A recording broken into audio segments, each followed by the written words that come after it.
It's February 28th, 1953, and another remarkable event is about to be uncovered by Arion, Rebecca, and Olly, the Retrospectors.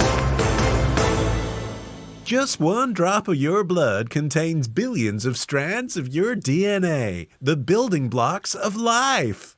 So said Mr. DNA as he introduced the science bit in Jurassic Park, something he couldn't have done without the work of James Watson and Francis Crick, today in history in 1953, when they conceived, we'll get onto that, the double helix, the twisted ladder structure you're thinking of when I say DNA. And in the early 1950s, Watson and Crick were actually only two of many scientists who were working on figuring out the structure of DNA. A California chemist called Linus Pauling had suggested an incorrect model at the beginning of 1953, and basically the race was on from that moment. Yeah, Francis Crick was British, James Watson was American. They met in 1951 when they were both working at the Cavendish lab in Cambridge. Crick was 35, but he was still a PhD student because his original PhD had been in physics, but it was interrupted by World War II, and then he ended up working for the war effort, developing mines, and when he resumed his studies, he decided to just start again in biology. Watson was only 23, he'd been at the University of Chicago, but despite their age gap and differing personalities, Watson was a typical brash young American. Crick was a bit more reserved, although very forceful in his own way. They worked together really well, and they took everyone out to the pub tonight to announce their discovery by telling them in very humble terms, "We've discovered the secret of life." Yeah, so this actual date that we're commemorating, and it's amazing because it is the day that is commemorated across all of the history websites, is not the day where they actually sort of came up with the concept or the day that they published, which was April 25th, 1953 in Nature, perhaps the best known article in scientific literature. It's neither of those dates. It's the day, this is how you know it's in Britain, it's the day they went to the pub and told people in the pub. So they went to the Eagle in Cambridge and announced to the whole bar, "Hey, we've discovered the secret of life." I mean, I have often felt that way in the pub. Yeah. It's just one of those things that you could get away with, though, because, you know, as opposed to, say, blabbing your £1 million new, business idea, there was nothing that people in the pub could do to capitalize on the thing that they'd just heard. And it also would have just sounded like some, drunk person. But they happened to be telling the truth. That's the wild thing about the thing that they shouted. They had actually found this key to life. Well, actually, the thing that they could have done if they'd been entrepreneurially minded was sketch it out, because neither Watson nor Crick were good at drawing. And in fact, it was Crick's wife, Odile, who drew the double helix that was then published in Nature, which again has become one of the most famous depictions of DNA. It's the one you're thinking of, the one that looks like a spiral staircase, the double helix. And she later in life was asked about this moment, this evening in history, when he came back from the pub and apparently told everyone that he'd created the secret to life, and she doesn't remember it happening. And it's not because she says it didn't happen, it's because she says, "You used to come home from work and say that sort of thing all the time."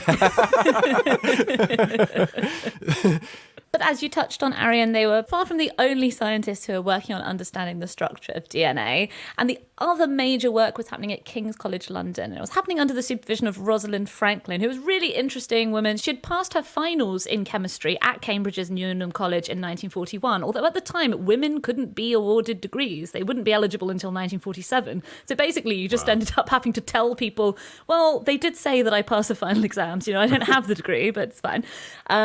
She also worked for the war effort during World War II. She was researching coal and how to make the most out of coal. And then after the war, she went to work for this French government lab in Paris. And she was introduced to this technique called X-ray diffraction. She was using it to carry on researching, her beloved coal and carbon. She didn't have any particular interest in DNA per se at this time. So X-ray diffraction is basically you fire X-rays at a molecule, in this case, a DNA molecule, and the electron cloud around the atoms causes the rays to bend in slightly different ways, so I'm told. I'm loving this out of 3 arts graduates talking about science. Yes. But ultimately, the interaction of the X-rays with the molecule produce a pattern that you can then use to reveal the arrangement of the atoms inside the molecule. But she was using it without any, she wasn't using it to work on DNA. She was then headhunted, basically, to work at the lab at King's College because she was one of the few people who had experience in using X-ray diffraction, which was, quite a niche technology.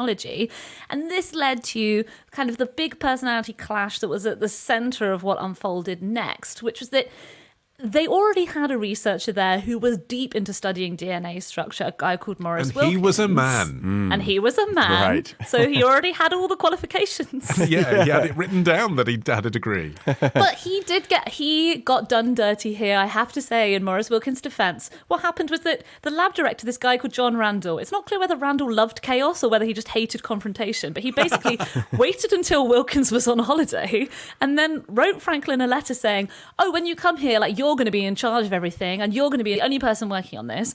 He didn't ever mention this to Wilkins. So Wilkins came back, found that Rosalind Franklin had taken over everything that he was doing, and she was now the supervisor of his graduate student, a guy called Ray Gosling. So there was bad blood there from the beginning, and it kind of seems like neither of them, they were, I could just imagine them having all of these really loaded conversations in the lab where neither of them understood why the other person was being such a dick. And the way that bad blood spilt out was that ultimately Wilkins ended up showing some of these X-ray diffusion images to James Watson over in Cambridge, and he reported in that instant of having seen these images, he said, "The instant I saw the picture, my mouth fell open and my pulse began to race."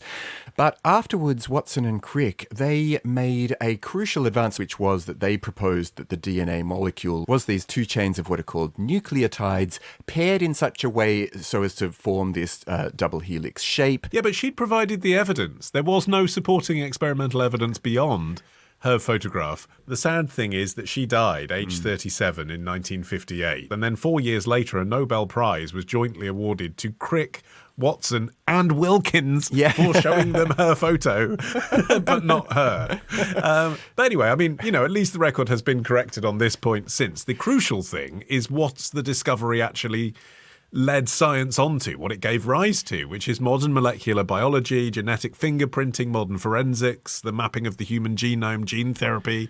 Yeah, I mean, all of that stuff that we now do take for granted in so much of like biology and medicine, like prenatal screening for diseases, genetic engineered foods, even as you say, the ability to test with any sort of accuracy physical evidence in order to, you know, convict or exonerate criminals. Which makes it all the more surprising that the release of this news in the mainstream media was such a slow burn. Science communication as a field was still a long way off, and institutions were so much less savvy about framing their discoveries in a way that people could get excited about. So the way that this was first announced was that the director of the Cavendish lab, Sir Lawrence Bragg, announced it at a conference on proteins in Belgium on the 8th of April 1953. His name's Bragg. Come on, man.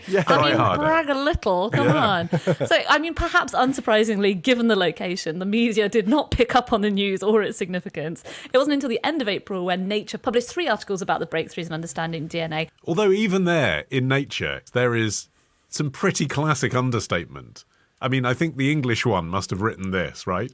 Quote, "It has not escaped our notice that the specific pairing we have postulated immediately suggests a possible copying mechanism for the genetic material." I mean, well, I suppose that doesn't sound like headline news, does it? Yeah, but I suppose at that stage you don't know that, and this can be really good for busting crims. You know, that's the thing that you want to say, but you didn't immediately know its applications at this stage. Yeah, I think one thing that majorly sort of tainted the legacy was James Watson's memoir, The Double Helix, which was released in 1968, which is just... Ooh, you can see.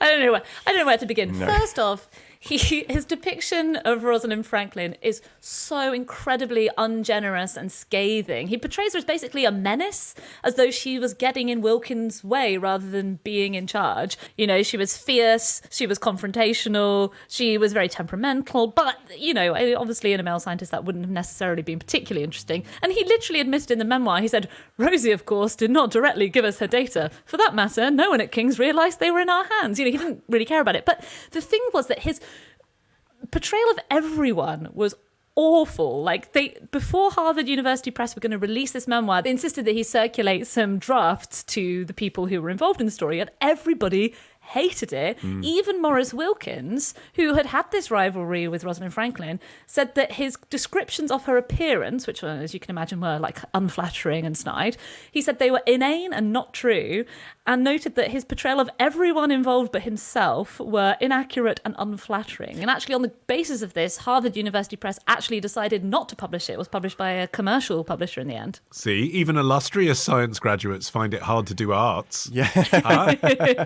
Not so easy the other way around, is it? Tomorrow. I'm sure they intended to return the baby alive. It sounds like a tragic accident, doesn't it? Ditch the ads and get a Sunday episode when you join Club Retrospectors. Subscribe now on Apple Podcasts. Part of the Acast Creator Network.